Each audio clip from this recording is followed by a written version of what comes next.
ఇప్పుడు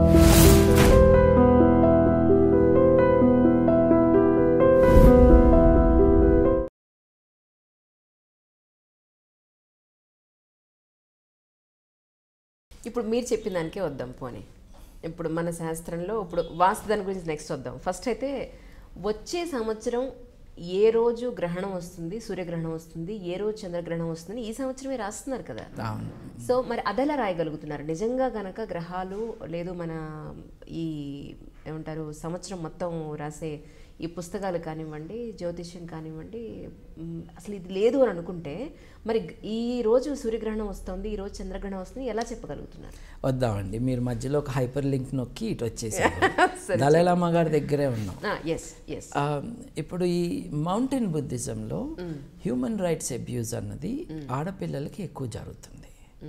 ఇప్పుడు నేపాల్లో కుమారి కల్ట్ అంటారు కదా.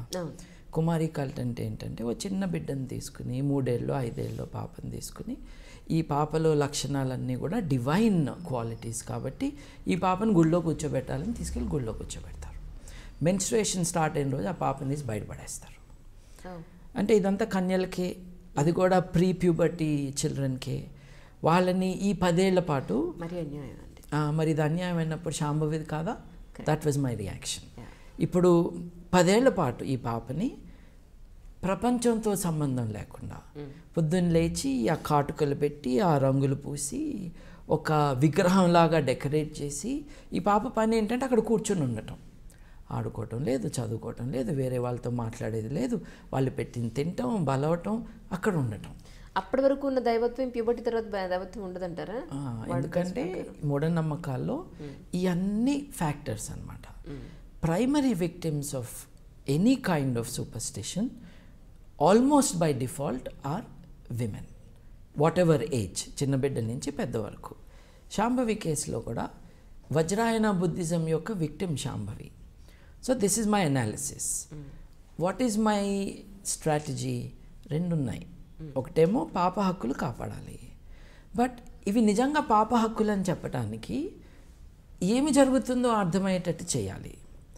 So I had a dual mission of mass education and persuasion and legal action. Legal action is against the guardians of Shambhavi, the media. But equally important is mass education. మళ్ళీ ఇట్లాంటి story రాకూడదు. సడన్గా ఏమవుతుందంటే దీన్ని oppose చేయకపోతే మళ్ళీ పుట్టాను ఇంకోటి వస్తాడు. ఎగ్జాక్ట్లీ. ఇప్పుడు శాంభవి నేను నాగార్జునతో, ఆచార్య నాగార్జునుడితో మాట్లాడాను అనగానే నేను అప్పుడు ఐ న్యూస్లో it was wonderful discussion going on. దాంట్లో ఒక ఆయన ఫోన్ చేశాడు వైజాగ్ నుంచి, నేను బుద్ధుడితో మాట్లాడాను అన్నాడు. అంటే ఇట్లా ఈ దమాక్లెస్ పీపుల్ అందరూ బయటకు వస్తారనమాట ఇట్లాంటి పిచ్చి భావనలు వచ్చినప్పుడు. అవునా, బుద్ధుడితో మాట్లాడావా? నువ్వు ఏ భాషలో మాట్లాడావు బుద్ధుడితో అన్న. ఈయన తెలీదుగా, బుద్ధుడి భాష ఏంటో ఈయన తెలీదుగా. అంటే మెంటల్ వాడికి ఇవన్నీ తెలవాలని లేదు. ఒక ఉన్మాదం లాగా, ఒక హిస్టీరియా లాగా స్ప్రెడ్ అయిపోతుంది అనమాట. టక టక టక జనాలు వచ్చేసారు. నేను కూడా ఇంతకుముందు వేరే జన్మలో ఉన్నాను. ఎగ్జాక్ట్లీ, అవన్నీ ఆపాలి. సో మాస్ ఎడ్యుకేషన్ ఇది కాదబ్బా, నిజంగా నీకు ఇట్లా అనిపిస్తే ఇదిగో సైకియాట్రిస్టులు వీళ్ళు ఉన్నారు, ఈ మందులతో తగ్గుతుంది, వాళ్ళు మామూలు మనుషులు అయిపోతారు. అంటే మెంటలీ ఆల్ రైట్ కాని వాళ్ళ పట్ల మనం కోపం చూపించకూడదు. We have to help them. ఇప్పుడు ఒక రూమ్లో కూర్చుని కనపడిన వాళ్ళతో మాట్లాడుతూ చాలామంది ఉంటారండి. వాళ్ళకి హెల్ప్ చేయాలా మనం? We have to do it. నేను చచ్చిపోయి మళ్ళీ పుట్టానని ఒక ఆయన అంటాడు, హెల్ప్ చేయాలి కదండి, వాళ్ళని తిట్టి కాదు కదా అది. సో ఆ బిలీఫ్ని అడ్రెస్ చేయాలి. ఒక్క 1 నెల రోజుల మందుల తర్వాత బాగా అయిపోతున్నారు వీళ్ళు, అంటే జబ్బున్నట్టే కదా. So we have to do this. వీళ్ళని మీడియాలో స్టూడియోలో కూర్చోబెడితే ఎట్లా? మీరు నన్ను అడిగారు మీడియా రోల్ ఏమిటి అని. ఒక ఛానల్లో ఒక మనిషిని తీసుకొచ్చి ఏమన్నారు, ఈయన గత 2 ఏళ్ళలో 3 ఏళ్ళలో సంథింగ్ లైక్ దట్ అసలు తిండి తినట్లేదు, నీళ్ళు తాగట్లేదు. నిజం అది. అందుకే ఆయన కూర్చోబెట్టి ఈయన without any food he surviving అన్నారు. ఎట్లా అండి, ఆయన is N employee of the government. ఎట్లా అండి మీరు ఎట్లా అంటే, నేను సూర్యుడి కాంతి నుంచి నేను శక్తిని పొందుతాను, గాల్లో నుండి నేను మాయిశ్చర్ పొందుతాను అన్నాడు. నన్ను అడిగారు ఏంటండి ఇది అని. అంటే చూడటానికి అయితే మనిషిలాగే ఉన్నాడు కానీ ఇది మొక్క కదా అయితే ఈయన అన్నాను.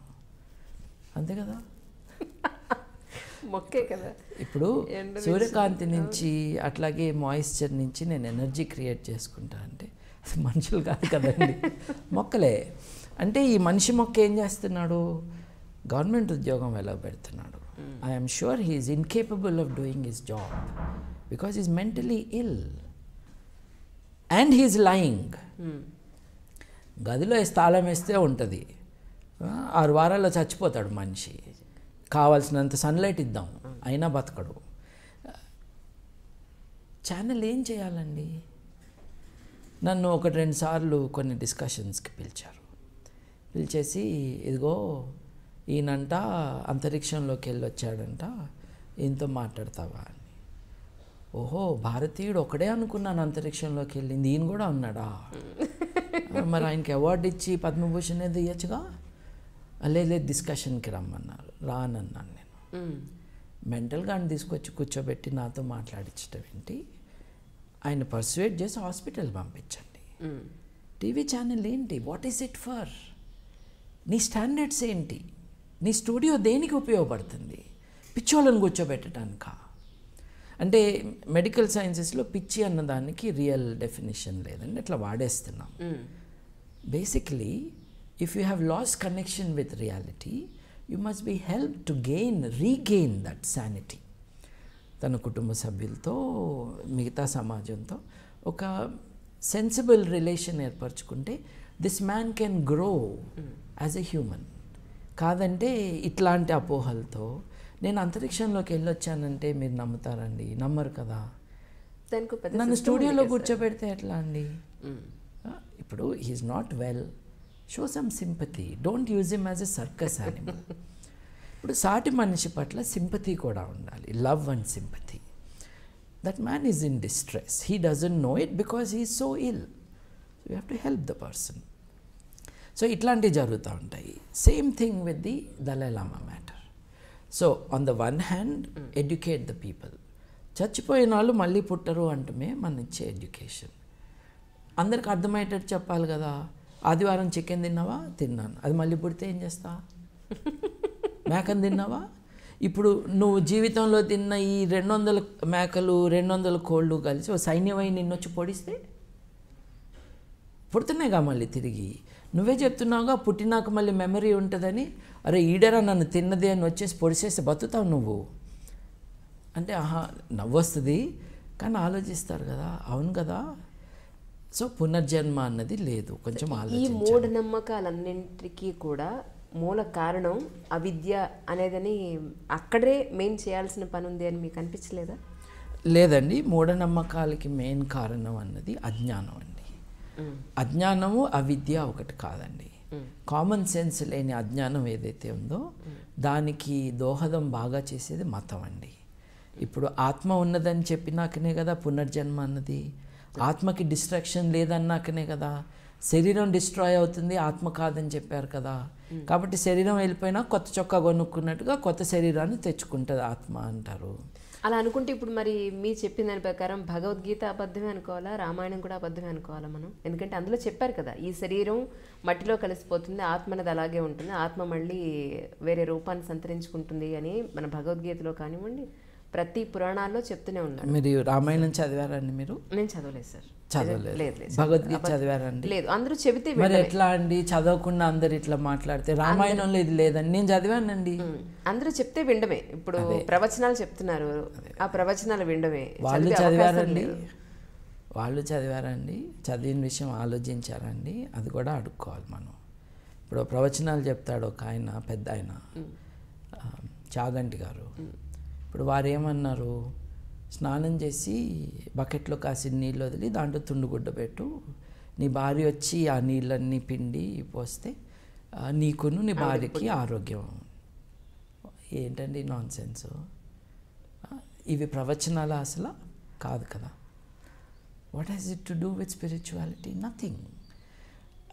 కాకపోతే భగవద్గీతలో ఉంది, రామాయణంలో లేదు. That's why I'm saying.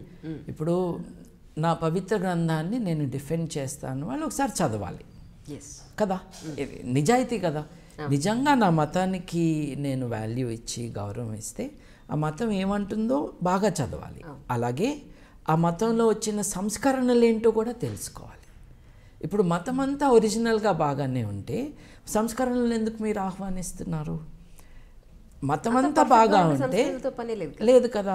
శంకరాచార్యుని ఎందుకు మెచ్చుకుంటున్నారు, తర్వాత రామానుజాచార్యుని ఎందుకు మెచ్చుకుంటున్నారు, తర్వాత బసవన్న గారిని ఎందుకు మెచ్చుకుంటున్నారు?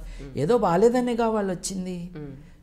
వేదాలంతా బాగా ఉంటే ఉపనిషత్తులు ఎందుకు వచ్చాయి? వేదాలు ఉపనిషత్తులు సేమ్ థింగ్స్ చెప్పట్లేదు కదా.